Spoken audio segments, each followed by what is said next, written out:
అధ్యాయం 5-6 వచనాలు ఈ విధంగా రాయబడి ఉంది. యెహోవా అని, సైన్యములకు అధిపతికి యెహోవా అని ఆయనకు జ్ఞాపకార్థ నామము. కాబట్టి నీవు దేవుని తట్టు తిరగవలెను, కనికరమును న్యాయమును అనుసరించుచు ఎడతెగక దేవుని యందు నమ్మకము ఉంచుము. చాలండి. ఇక్కడ రాయబడుచున్న ఒక మాట, పదం కనబడుతుంది, జ్ఞాపకార్థ నామము అని. జ్ఞాపకార్థ నామం అంటే ఏంటి? జ్ఞాపకార్థ నామం అంటే అనుక్షణము మనము జ్ఞాపకము ఉంచుకునే పేరు అని. కొంతమంది వాళ్ళ అమ్మ నాన్నే మర్చిపోతారు కాబట్టి టాటూ వేయించుకుంటారు, అమ్మ నాన్న అని. ఎందుకంటే వాళ్ళు మర్చిపోతారు. కొంతమంది వాళ్ళు ప్రేమించిన వాళ్ళని మర్చిపోతారు కనుక టాటూ వేయించుకుంటారు. ఇక్కడ రాయబడుచుంది జ్ఞాపకార్థ నామం అంటే అనుక్షణము మనకి గుర్తుండిపోయే యొక్క పేరు. యెహోవా అని, సైన్యములకు అధిపతి యెహోవా అని ఆయనకు ఒక జ్ఞాపకార్థ నామం. అనుక్షణము కూడా దానిని స్మరించుకున్నదగ్గ ఒక పేరు ఆయనకి ఇవ్వబడి ఉంది. ఎందుకు అంటే నీవు నీ దేవుని తట్టు తిరగవలను, కనికరమును న్యాయమును అనుసరించుచు ఎడతెగక దేవుని యందు నమ్మకం ఉంచాలి. ఎడతెగక దేవుని యందు నమ్మకం ఉంచాలి అంటున్నాడు. అంటే ఆయన పేరు ఏంటంటే జ్ఞాపకార్థ నామము. ఆ జ్ఞాపకార్థ నామము కలిగిన ఆయనని మనం ఏం చేయాలంటే ఎడతెగక అనుక్షణము కూడా దేవుని యందు మనము నమ్మకాన్ని ఉంచాలి. కనుక ఆయనకు ఇవ్వబడిన పేరేంటంటే జ్ఞాపకార్థ నామం అని. అంటే ఆయన చేసే కార్యాలు కానివ్వండి, ఆయన యొక్క ఉద్దేశము కానివ్వండి, ఆయన మనెడల, ఆయన నీడల చూపిస్తున్న యొక్క కృప కనికరము వర్ణించలేనిది. కనుక ఇక్కడ రాయబడుచుంది ఎడతెగక అని కనబడుతుంది. ఎడతెగక అంటే ప్రతిరోజు, ప్రతి క్షణము, ప్రతి గంట ఆయనను మనం జ్ఞాపకార్థముగా మన యొక్క జీవితంలో ఉంచుకోవాలి. ఒకసారి చూడండి, కీర్తనగాడు ఏమంటున్నాడు చూద్దాం. 135వ కీర్తన 13వ వచనం చూద్దాం. 135వ కీర్తన 13వ వచనం. యెహోవా నీ నామము నిత్యము నిలుచును, యెహోవా నీ జ్ఞాపకార్థమైన నామము తరతరములు ఉండును. ఇక్కడ రాయబడుచుంది యెహోవా నీ నామం నిత్యము ఉంటుంది, నీ జ్ఞాపకార్థ నామము మాత్రము తరతరములు ఉంటుంది. అంటే ఆయన నామము తరతరములు ఉండేది కనుక ఎడతెగక దేవుని యందు మన నమ్మకాన్ని ఉంచాలి, దేవుని తట్టు మనం తిరిగే వారిగా ఉండాలి. అదే ఇక్కడ హోషియా అంటున్నాడు 12వ అధ్యాయము 6వ వచనములో, కాబట్టి నీవు నీ దేవుని తట్టు తిరగవలను, కనికరము న్యాయం అనుసరించుచు ఎడతెగగా దేవుని యందు. ఇక్కడ నువ్వు దేవుని తట్టు తిరగాలి, దేవుని యందు నమ్మకం ఉంచాలి. ఎందుకంటే ఆయన నామము తరతరములు నిలిచే నామము, ఆయన జ్ఞాపకార్థ నామము నిరంతరము తరతరములు ఉండే యొక్క నామం. కనుక దేవుని యొక్క వాక్య భాగము రాయబడుచుంది ఆయన నామము జ్ఞాపకార్థ నామం. ఎందుకు ఆయన నామము అంతటి ప్రాముఖ్యత కలిగి ఉందంటే మనం చూద్దాం. 51వ కీర్తన, కీర్తనలు 51వ కీర్తన 1వ వచనం. దేవా నీ కృప చెప్పున నన్ను కరుణింపుము, నీ వాత్సల్య బాహుళ్యము చెప్పున నా అతిక్రమములను తుడిచివేయము. చాలండి. ఎందుకు యెహోవా యొక్క నామం అంతా జ్ఞాపకార్థ నామముగా ఉంది? ఎందుకు మనం దేవుని తట్టు తిరగవలసిన వారు, అనుక్షణము ఆయనను యందు నమ్మకం ఉంచవలసిన వారిగా ఉన్నామంటే దేవుని యొక్క నామము ఏం చేస్తుందంటే కనికరాన్ని ఇస్తుంది. దేవుని యొక్క నామము నిన్ను కనికరిస్తుంది. దేవుని యొక్క నామము నీడల తన ప్రేమను వ్యక్తపరుస్తుంది. ఇక్కడ రాయబడుచుంది, దేవా నీ కృప చెప్పున నన్ను కరుణింపము అని. నీ కృప చెప్పున నీ యొక్క కరుణ నా మీద ఉండాలి. నీ వాత్సల్య బాహుళ్యము చెప్పున అంటున్నాడు. అంటే ఆయన చూపించే యొక్క జాలి, కనికరం, ఆయన చూపించే యొక్క దయ చెప్పున ఏం చేయంట, నా అతిక్రమములను తుడిచివేయము అని. అంటే మన మీద ఉన్న యొక్క అతిక్రమములు తుడిచివేయబడాలి అంటే, మన మీద ఉన్న యొక్క దోషము కనుక తుడిచివేయబడాలి అంటే, ఆ వ్యక్తికి ఏముండాలంటే కనికరం అనేది ఉండాలి. ఆ వ్యక్తికి నీ మీద ప్రేమ ఉండాలి. ఆ వ్యక్తికి నీ మీద వాత్సల్యం ఉండాలి. నిన్ను చూడగానే అతని మనసు కరిగిపోయే విధంగా ఉండాలి. అప్పుడు ఎన్ని తప్పులు చేసినా కనపడవు. అందుకే అంటున్నాడు, ప్రేమలో ఏముంటాడంటే తప్పులని కనపడవు. ఎప్పుడైతే ప్రేమ ఉందో, ప్రేమ ఏం చేస్తాడ, తప్పుల్ని కప్పుతుంది. ఇక్కడ రాయబడుచుంది ఏంటంటే, నీ వాత్సల్యము చెప్పున నన్ను కరుణించు. ఎందుకంటే మనం పాపులం. పాపికి రక్షణ అవసరం కనుక ఆ రక్షణ ఇవ్వవలసింది దేవుడే. ఆ కనికరమును చూపించవలసిన వాడు ఆయన. అందుకే ఇక్కడ రాయబడుచుంది, దేవా నీ కృప చెప్పున నన్ను కరుణించుము. కాబట్టి దేవుని యొక్క నామము యెహోవా అని, సైన్యములకు అధిపతి యెహోవా అని ఆయన జ్ఞాపకార్థ నామం ఉంది కనుక ఆ నామం యొక్క ప్రాముఖ్యత ఏంటంటే, ఆ నామము నిన్ను కనికరిస్తుంది. ఆ నామము నిన్ను, నీ మీద తన యొక్క దయను, తన యొక్క ప్రేమను చూపిస్తుంది. కనుక అక్కడ రాయబడుచున్న మాట ఏంటంటే, నా అతిక్రమములను తుడిచివేయు.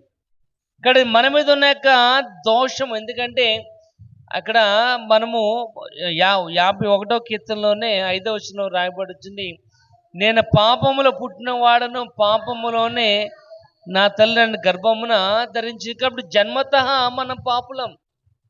కాబట్టి మనం జన్మించడంతోనే పాపములోనే పుట్టిన వారం కనుక ఆ పాపములో నుండి మనం తుడిచివేయబడాలంటే దేవుడైన యెహోవా ద్వారా మాత్రమే, ఆయన చూపించే కరుణ వాత్సల్యము ద్వారానే మనము తుడిచివేయబడతాము, మనము కరుణింపబడిన వారిగా ఉంటాం. చూడండి, లూకా రాసిన సువార్త 18వ అధ్యాయం 13వ వచనం చూద్దాం. లూకా 18వ అధ్యాయం 13వ వచనం, 18, 13.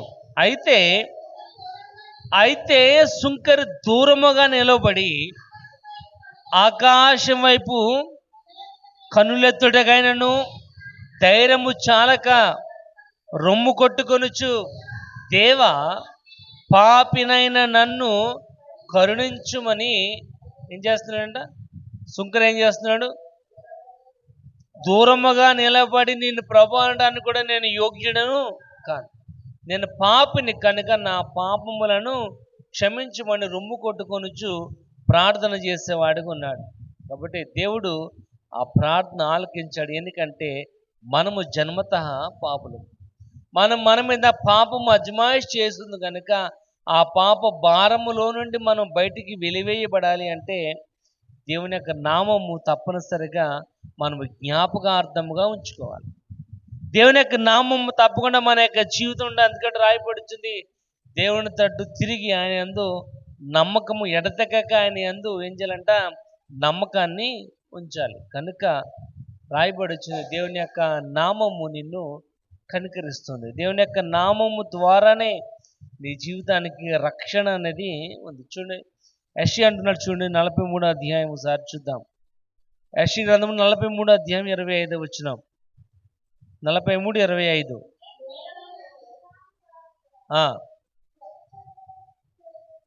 నేను నా చిత్తానుసారముగా నీ అతిక్రమములను తుడిచివేయుచున్నాను, నేను నీ పాపములను జ్ఞాపకము. ఇక్కడ అంటున్నాడు ఆయన ఏమని?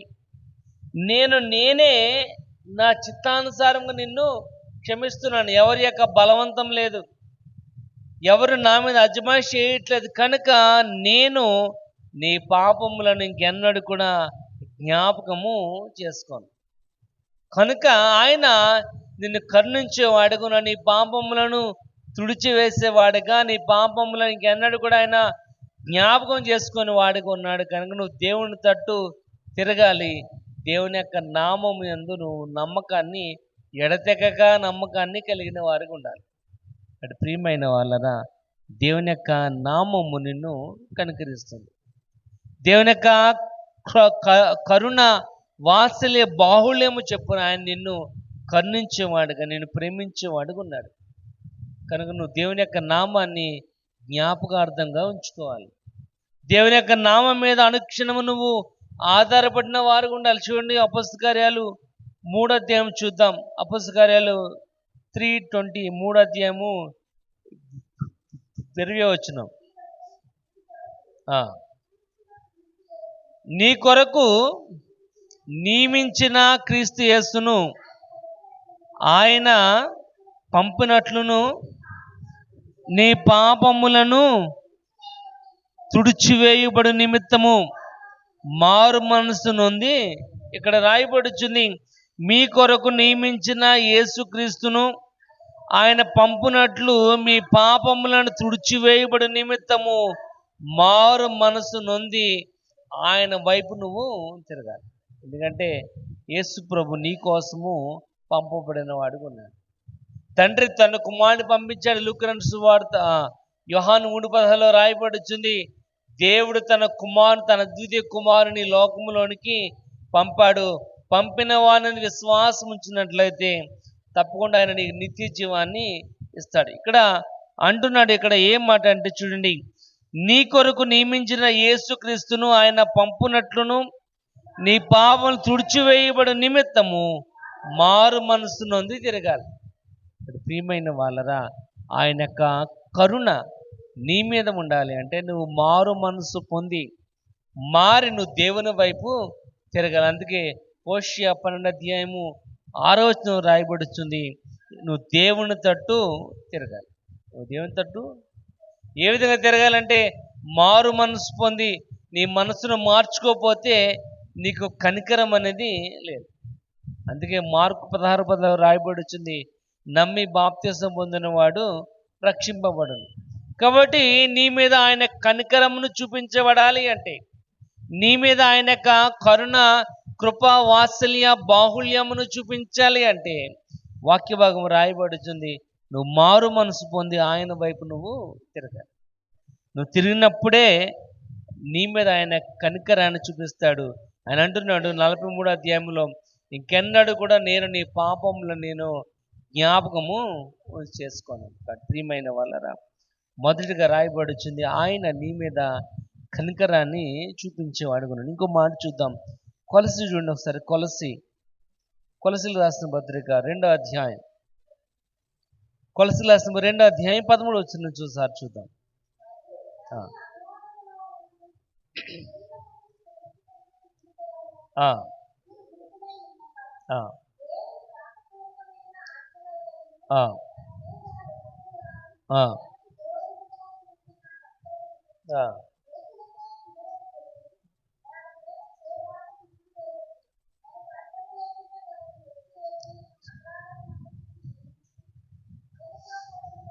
ఇక్కడ చాలా ఇక్కడ రాయబడి, దేవుడు వ్రాతపూర్వకమైన ఆజ్ఞల వలన మన మీద రుణముగాను మనకు విరోధముగా ఉండిన రాయబడుతుంది. ఏంటంటే ఇక్కడ రాయబడి, దేవుడు వ్రాతపూర్వకమైన ఆజ్ఞలు ఆయన ఏం చేస్తాడంటే మోషేకి 2 పలకల మీద 10 ఆజ్ఞలను ఇచ్చాడు. కాబట్టి ఇప్పుడు వాక్య భాగం సెలవిస్తుంది, ఆజ్ఞ అతిక్రమమే పాపం. ఈ 10 ఆజ్ఞల్లో ఏ మాట వినకపోయినా పాపం. కాబట్టి ఈ పరిసయ్యులు, సద్దుకయ్యులు, శాస్త్రులు ఏం చేస్తారంటే ఈ 10 ఆజ్ఞల్ని ఇంకో అనేక రకాలుగా చిన్న చిన్న ఆజ్ఞలుగా దాన్ని మార్చేశారు. కనుక వాళ్ళు చెప్పేది ఏంటంటే మేము మాత్రమే నీతిమంతులం, ఎందుకంటే ఇంకెవరు కూడా ఈ ఆజ్ఞలు ఎవరైతే ఫాలో అవ్వరో, పాటించారో వాళ్ళందరూ కూడా పాపం చేస్తున్న వారే అనేవారు. కానీ ఇక్కడ రాయబడి వచ్చిన దేవుడు రాతపూర్వకమైన ఆజ్ఞ వలన మన మీద ఏం చేశాడంట, రుణముగాను అని. రుణం అంటే ఏంటి? మన మీద రుణముగాను అన్నాడు. ఇప్పుడు చూడండి, మనం ఎవరిదైనా అప్పు తీసుకున్నాం అనుకోండి, దాని కింద ఒక 2 సంతకాలు పెట్టించుకుంటాం. ఒకటి తీసుకున్న వాళ్ళ సంతకం, రెండోది సాక్షి సంతకం. దాని ఉద్దేశం ఏంటంటే తీసుకున్నవాడు కనుక కట్టకపోతే సాక్షి సంతకం ఉన్నవాడిది బాధ్యత. అంటే ఇప్పుడు వాళ్ళు చేస్తున్న అప్పు ఏం చేయాలి, ఈ సాక్షి సంతకం పెట్టిన వాడు తీర్చవలసిన బాధ్యత అనేది ఉంది. కానీ ఇక్కడ రాయబడిచింది రుణం ఏంటంటే వారి అప్పు తరతరములు కనుక వారు కట్టకపోయినట్లయితే వారి పిల్లలకి అది అలా ఏమొద్దంట, ట్రాన్స్ఫర్ అవుతుంది. ఇక్కడ రాయబడుచుంది, ఆ విధముగా మన మీద ఉన్న యొక్క రుణముగాను, ఇక్కడ ఇంకో మాట రాయబడుచుంది, విరోధముగానని. అంటే దానివల్ల ఆ పాపం మన మీద ఉండటం వల్ల మన దేవునికి ఏమైపోయామంటే శత్రువులు అయిపోయాం. అందుకే అంటున్నాడు రోమిల పత్రిక, మనం ఇంకా శత్రువులమై ఉండగానే ఆయన నీకోసం తన ప్రాణాన్ని పెట్టాడు. ఇక్కడ ప్రియమైన వాళ్ళరా, దేవుని యొక్క వాక్య భాగము రాయబడుచుంది. అటువంటి యొక్క స్థితిలో ఉన్న నిన్ను ఇక్కడ రాయబడుచున్నమాట, దాని మీద చేరాతను తుడిచివేసి మనకు అడ్డము లేకుండా దానిని ఎత్తివేసి మన అపరాధములన్నింటినీ క్షమించి ఆయనతో కూడా మిమ్మును జీవింపచేస్తున్న. అది దేవుని యొక్క కనికరం, అది దేవుని యొక్క కృప, దేవుని యొక్క ప్రేమ. కనుక ఇక్కడ రాయబడుచుంది, మన మీద ఉన్న యొక్క రుణముగా ఉన్న, విరోధముగా ఉన్న ఆ పాపములను కుమారుని యొక్క రక్తము ద్వారా కడిగి నీ మీద ఆయన యొక్క కనికరాన్ని చూపించాడు. కనుక మనం ఆయనతో పాటు కూడా మనము జీవించేవారిగా ఉన్నాం. ప్రియమైన వాళ్ళరా, 145:9 రాయబడుచుంది, యేసుక్రీస్తు అందరికీ ఉపకారి అని. ఎందుకంటే ఆయన ఎవరైతే నమ్ముకుంటారో, నమ్ముకున్న ప్రతి వారి మీద కూడా ఆయన కనికరాన్ని చూపించేవాడిగా ఉన్నాడు. కనుక యెహోవా అని, సైన్యములకు అధిపతి అని ఆయనకి ఇవ్వబడిన జ్ఞాపకార్థ నామం మనం ఉంచుకోవాలి. ఎందుకంటే ఆయన యొక్క నామము నీ మీద ఆయన కనికరాన్ని చూపిస్తుంది. మన మీద ఉన్న యొక్క పాప భారములో నుండి మనము బయటికి విడుదల కావాలి అంటే ఆయన కనికరం అనేది అవసరం. కనికరం మన యొక్క జీవితంలో చాలా ప్రాముఖ్యమైనది. కనుక 51 రాయబడుతుంది, నీ కృపా వాత్సల్య బాహుల్యము చెప్పున నా మీద ఉన్న అతిక్రమములను తుడిచివేయి. ప్రియమైన వాళ్ళరా, ఒకటి మనల్ని కనికరిస్తుంది. రెండోది మనం చూద్దాం, ఎఫెసీయులకు రాసిన పత్రిక 2వ అధ్యాయం. ఎఫెసీయులకు రాసిన పత్రిక 2వ అధ్యాయం 8వ వచనం, మీరు విశ్వాసము ద్వారా కృపచేతనే రక్షింపబడి ఉన్నారు, ఇది మీ వలన కలిగినది కాదు, దేవుని యొక్క వరం. ఇక్కడ రాయబడుచుంది, ఆయనకు ఇవ్వబడినది ఏంటంటే జ్ఞాపకార్థ నామం. ఎందుకు ఆయన నామాన్ని జ్ఞాపకార్థంగా ఉంచుకోవాలి అంటే, ఒకటి కనికరిస్తుంది, రెండోది రక్షణను ఇస్తుంది. అందుకే అంటున్నాడు, మీరు విశ్వాసము ద్వారా కృపచేతనే రక్షింపబడి ఉన్నారు.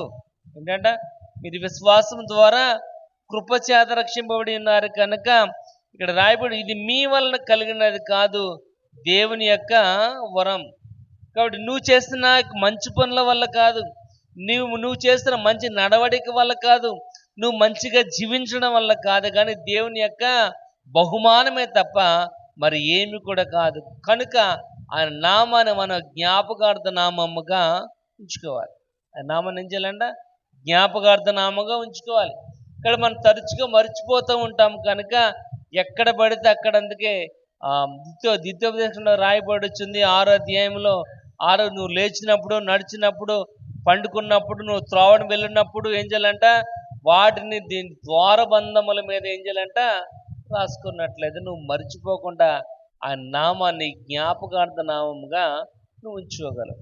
ప్రియమైన వాళ్ళరా, రెండవది, ఎందుకు ఆయన నామము జ్ఞాపకార్థ నామం అంటే, ఆయన నామము నిన్ను రక్షిస్తుంది.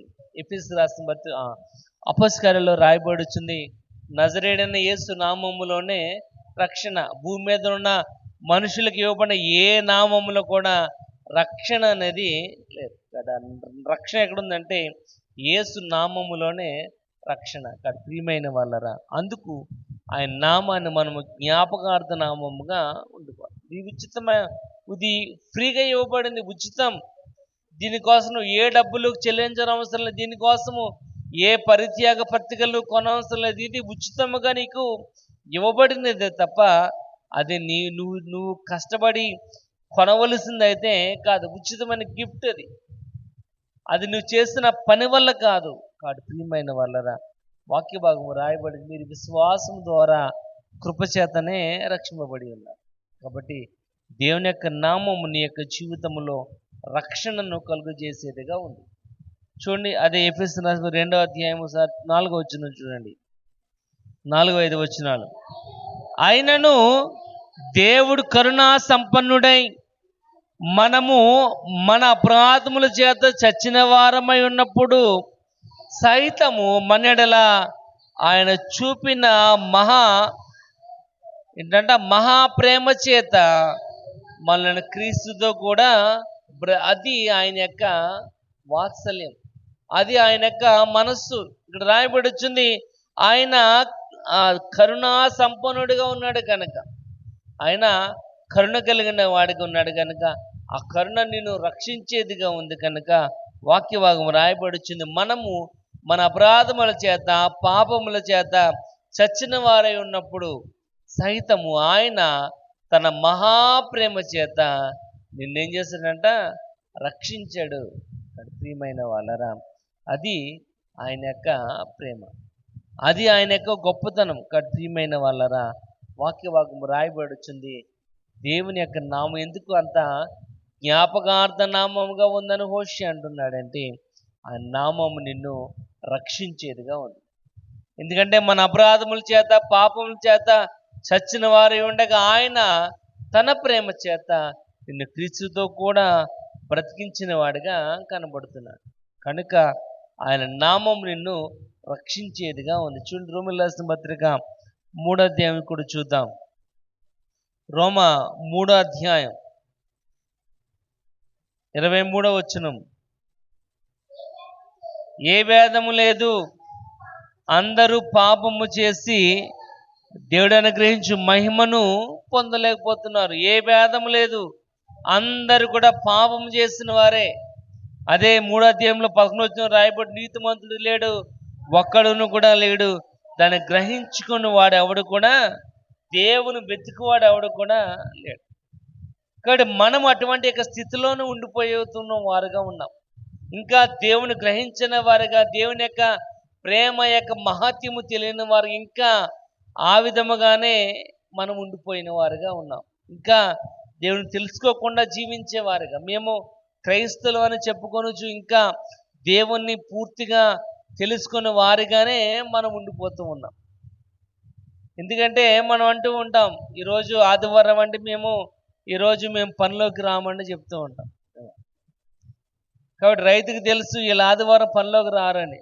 కానీ అక్కడ మనం ఏం చేస్తూ ఉంటాం, ఆ మాట చెప్పిన మనం ప్రార్థనకు రావడానికే ఆలోచిస్తూ ఉంటాం. ఆ మాట చెప్పిన మనము దేవుని సూచించడానికి ఆలోచన చేస్తూ ఉంటాం. మనం ఏదో అంటూ ఉంటాం, కానీ దాన్ని పరిపూర్ణంగా ఆచరణలోనికి మనం పెట్టాం. దేవుని యొక్క వాక్య భాగం రాయబడి వచ్చింది. అటువంటి యొక్క నామకార్థ క్రైస్తవులు ఇంకా చాలామంది ఈ భూమి మీద ఇంకా అలానే ఉన్నారు. కానీ దేవుని యొక్క వాక్య భాగం రాయబడి వచ్చింది, నీతిమంతుడు లేడు, ఒక్కడు కూడా, దేవుని వెతుకువాడు, ఆయనను గ్రహించేవాడు లేడు. కానీ ఆయన మాత్రము కరుణా సంపన్నుడై ఉండి మనం ఇంకా పాపముల చేత అపరాధముల చేత చచ్చిన వారై ఉండగా ఆయన యొక్క మహాప్రేమ చేత ఆయన మనలను బ్రతికించాడు, రక్షించాడు. అది ఆయన యొక్క గొప్పతనం. ఇక్కడ ప్రియమైన వాళ్ళరా, వాక్య భాగము రాయబడుతుంది. అందుకే ఆయన నామము మనలను రక్షించేదిగా ఉంది. ప్రియమైన వాళ్ళరా, ఇంకో మాట చూద్దాం. చూడండి, అదే రోమీయులకు రాసిన పత్రిక 10వ అధ్యాయం చూడండి, 9వ వచనం చూద్దాం. 10:9.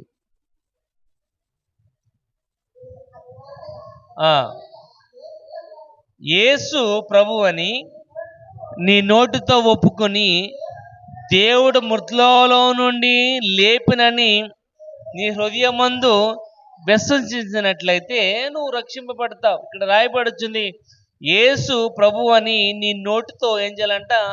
ఒప్పుకోవాలి. మనం ఏం చేస్తున్నాం అంటే ఆపదల సమయంలో ఒప్పుకుంటాం తప్ప నిజముగా మనం దేవుని మీద అటువంటి యొక్క ప్రేమను కానీ అటువంటి యొక్క ఆలోచన మాత్రం కలిగి ఉండం. మనం ఎప్పుడు ఉంటామంటే ఆపద సమయంలోనే ఏమని, ఈ బాధలోంచి నన్ను గనక కాపాడినట్లయితే మానకుండా వస్తాను అని, ఈ బాధలోని నన్ను తప్పించినట్లయితే ఇదిగో నీకు 100 రూపాయలు కానుకేసుకుంటానని ఆపద సమయంలోనే మనం ముక్కుంటామే తప్ప నిజమైన సమయంలో మనం దేవుని ఎడల అటువంటి నమ్మకాన్ని అటువంటి యొక్క ప్రేమను మనం చూపించే వారిగా ఉండం. అందుకే ఇక్కడ రాయబడుచుంది, యేసు ప్రభు అని ఏ నోటితో కనుక ఒప్పుకున్నట్లయితే ఆ విధంగా ఒప్పుకున్న ప్రతి వాడిని కూడా ఆయన రక్షించేవాడుగా ఉన్నాడు. ప్రియమైన వాళ్ళరా, అందుకే హోషేయ అంటున్నాడు, యెహోవా అని సైన్యములకు అధిపతి అని ఆయన జ్ఞాపకార్థ నామంగా ఉంది కనుక మనము ఆయన తట్టు తిరిగి ఎడతెగక ఆయన యందు నమ్మకాన్ని మనం ఎందుకు ఉంచాలంటే ఆయన నామము నిన్ను రక్షించేదిగా ఉంది. నీ బాధలోండి, నీ నిబంధనలోండి, నీ కష్టములోని, నీ యొక్క భయంకరమైన పరిస్థితిలోని నేను రక్షించేది దేవుని యొక్క జ్ఞాపకార్థ నామం కనుక ఆయన నామను మనం ఏం చేయాలంట, జ్ఞాపకార్థముగా ఉంచుకోవాలి. చూడండి, అదే రోమ 4వ అధ్యాయం సార్ చూద్దాం, 16వ వచనం, 4:16. ఈ హేతువు చేతను ఆ వాగ్దానమును యావ సంతతికి అనగా ధర్మశాస్త్రము గలవారికి మాత్రము కాక అబ్రహాముకున్నట్టి విశ్వాసము గలవారికి కూడా దృఢము కావాలని కృపను అనుసరించినదే ఉండునట్లు అది విశ్వాస మూలముదాయను. చాలా ఇక్కడ రాయబడుచుంది, ఈ హేతువు చేతను ఆ వాగ్దానము యావ సంతతికి అని రాయబడుతుంది. ఏ వాగ్దానము? దేవుని యొక్క నామము రక్షణ కలిగించే నామము కనుక ఈ నామము యావ సంతతికి అనగా ధర్మశాస్త్రము గల వారికి మాత్రమే కాదు. ఏంటంటే ధర్మశాస్త్రాన్ని ఫాలో అయ్యే వారికి మాత్రమే కాదు, ధర్మశాస్త్రం ఉన్న ప్రతి దాన్ని కూడా శిరస పాటించే వారికి మాత్రమే కాదు, కానీ అంటున్నాడు అబ్రహాముకున్నట్టి విశ్వాసము గల వారికి కూడా. ఎందుకంటే అబ్రహాము నీతిమంతుడిగా ఎంచబడ్డం గల కారణం ఏంటంటే విశ్వాసం. అబ్రహామును దేవుడు పిలిచాడు 12వ అధ్యాయంలో, నువ్వు రా, నీ ఇంట్లో నుండి, నీ బంధువులు ఏంటో, నీ స్నేహితుల నుండి, నీ కుటుంబం దేశంలో నుంచి బయటకు రమ్మంటే వచ్చేసాడు. దేనివల్ల? విశ్వాసం వల్ల. ఎక్కడికి వెళ్ళాలో, ఎక్కడికి వెళుతున్నాడో, ఏ విధంగా దేవుడు దీవిస్తాడో ఏ రకమైన క్లారిటీ అనేది లేదు, కానీ విశ్వాసం మాత్రమే ఉంది. కనుక ఇక్కడ అంటున్నాడు ధర్మశాస్త్రము ఉన్న వారికి మాత్రమే కాదు, కానీ అబ్రహాముకు ఉన్నట్టి విశ్వాసము గల వారికి దృఢము కావాలని, నిజముగా వారి యొక్క జీవితంలో వారికి అర్థం కావాలని అంటున్నాడు. కృపను అనుసరించినదే ఉండినట్లు అది విశ్వాస మూలముదాయను. ఇక్కడ ప్రియమైన వాళ్ళరా, రక్షణ విశ్వాస మూలమైనది. ఇక్కడ మీరు విశ్వాసం ద్వారా కృపచేతనే రక్షింపబడి ఉన్నారు, కానీ మీ యొక్క చేసిన మంచి పనుల వల్ల అయితే కాదు. దేవుని యొక్క బహుమానం. ఇక్కడ ప్రియమైన వాళ్ళరా, అందుకే హోషేయ చెప్పినట్లుగా ఆయన నామము జ్ఞాపకార్థనామం. ఎందుకంటే ఒకటి నేను కనికరిస్తుంది, రెండోది నీకు రక్షణను ఇస్తుంది. ఇక్కడ ప్రియమైన వాళ్ళరా, దేవుని వాక్య భాగం సెలవిస్తున్నట్లుగా ఆయన నామం నిత్యము నిలుచును, ఆయన జ్ఞాపకార్థ నామం తరతరములు ఉండదు. కాబట్టి మనం ఏం చేయాలంటే ఆయన నామాన్ని మనము ఆధారపడి జీవించిన వాళ్ళుగా, ఆ నామం మీద మనము మనసు ఉంచగలిగిన వారిగా ఉండాలి. అక్కడ 6వ వచనంలో చెప్పినట్లుగా యెహోవా తట్టు మనము తిరిగి ఎడతెగక ఆయన నామందు మనము నమ్మకం ఉంచిన వారిగా ఉన్నట్లయితే తప్పకుండా ఆయన తన కనికరాన్ని, తప్పకుండా ఆయన తన యొక్క రక్షణ నీడల చూపించేవాడుగా ఉన్నాడు. దేవుడి కొద్ది మాటలు మన వెనుకలో దీవించి ఆశీర్వదించింది గాక.